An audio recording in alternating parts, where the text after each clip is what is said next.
Oscar Pistorius has now been released. You were campaigning to keep him behind bars. How do you feel? Right. So initially we said that, I don't know if you're aware of the background of the matter, that there was a dispute about when he was eligible to be considered for placement on parole. So that was our big dispute. June Barry has always said that they have respect for the South African justice system and the law must take its course, but it must be fair. So the same rules and laws and regulations must apply to Oscar as anybody else. So my instructions at the time were, and that is what I did. We disputed that he was eligible to be considered, and there was various correspondence that passed hands with regards to the actual date of when his sentence started or commenced, which is why at the parole hearing in March this year, we did oppose, June and Barry did oppose the parole of Oscar Pistorius.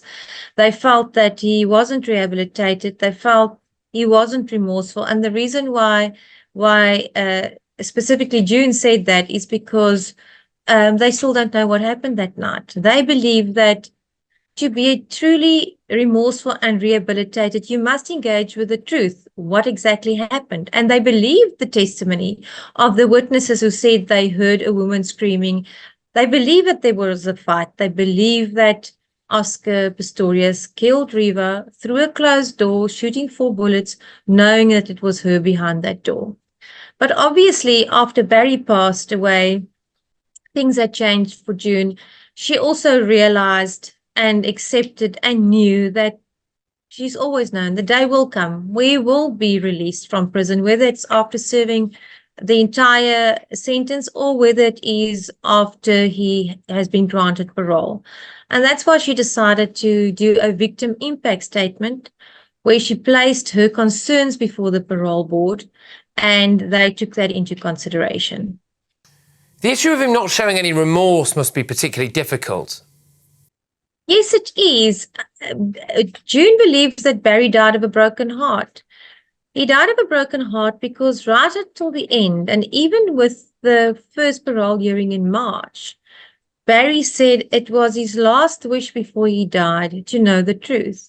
That is why he attended the victim offender dialogue with Oscar. He went to that hearing or that dialogue with an expectation that he would engage in a conversation and he would get answers to the many questions that he had.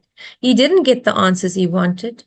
He firmly believes that there was an argument. He doesn't believe Oscar's version, and he had hoped that in a face-to-face meeting with Oscar that he would know the truth. But Oscar kept to his version, that he thought it was an intruder, and that was very disappointing. Barry was very disappointed in that. Surely that raises some serious questions about whether Oscar Pistorius has been rehabilitated, whether or not he would continue to pose a threat, or even kill again on release. That is true.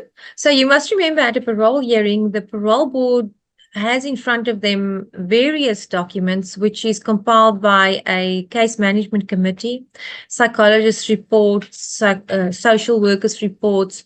So they take that into consideration. And of course, they must determine that this person doesn't pose a threat to society, is rehabilitated. He was described today by the British media as a fallen hero, believe it or not. How do you react to that? It depends who you ask, of course, because South Africa is very much divided. The public is very much divided on whether Oscar is a fallen hero or whether he is in fact the victim in this matter. Because with the high tendency of violence and in South Africa, a lot of people believe his version. They believe that he genuinely thought that there was an intruder in the house, and they can associate with it because of the high volumes of crime. Then, of course, you get the other part of the public that says no. If you objectively listen to the evidence that was presented in court, and if you objectively take into account what 5 Supreme Court judges said in the appeal court, the only conclusion that you can come to is that he must have known it's Riva behind the door, because he still, to this day, hasn't given any plausible explanation why he shot through a closed door. So South Africa is very divided, fallen hero to some and victim to others. There are concerns about whether or not there's a bounty on his head now, and he's going to have additional security. I believe there were reports of a known hitman who attended court one day. Do you think there's a chance that Oscar could be bumped off? Obviously, I can't predict that or comment on that, but my comment to that would be that most certainly neither June nor Barry has ever indicated that that would be the way in which to resolve the matter. They've always said that, you know, there's no winners in this. South Africa lost a hero, they lost their daughter, but at the same time, they've always advocated that the law must take its course.